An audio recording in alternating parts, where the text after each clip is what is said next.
she knows she doesn't have to live with the consequences of her actions. Same like AOC, Cori Bush, Ilhan Omar. All three of them funneled more than $1 million from their respective campaigns toward security costs, all while pushing to defund the police. And, I mentioned Ilhan Omar, Pramila's anti-Semitic best friend. They're besties. They braid each other's hair. They talk about boys during brunch. Do they actually braid each other's hair? No. Ah.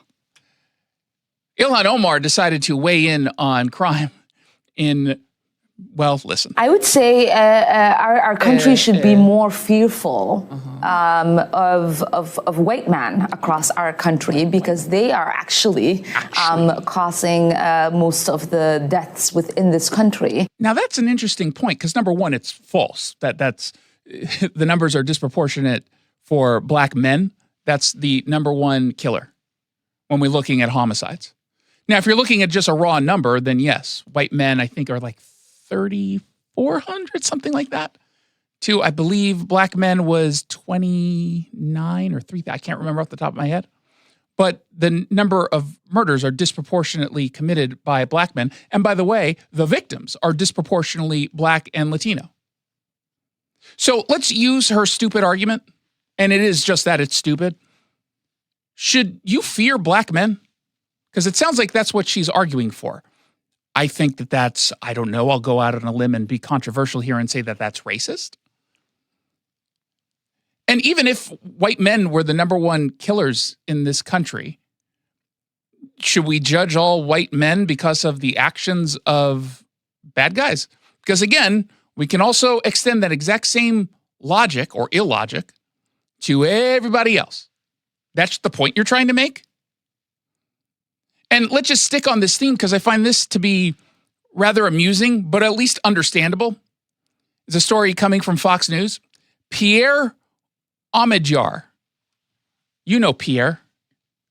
Of course I do. Besties, braid each other's hair, talk about boys during brunch. 100%. He's the billionaire founder of eBay. And it turns out he's also a defund activist, while also investing in private security startups. Now, that one makes sense to me, okay? Supporter of the defund movement while investing in security startups. That makes total sense. He's creating the chaos and then benefiting financially from it. Like, at least that would make sense to me. Fox said he showered money on anti-police groups following the death of George Floyd. This, according to independent journalist Lee Fang, who I believe is on the left. In June 2020, foundations connected to the billionaire announced donations of $500,000 to organizations on the front lines fighting to protect and advance Black lives. The Movement for Black Lives, for example, they write, received around $300,000 from the Omidyar Network. According to tax records, the abolitionist organization promotes the dissolution of police, prisons, and, quote, all other institutions that inflict violence on Black people. When we say defund and abolish the police, we mean exactly that.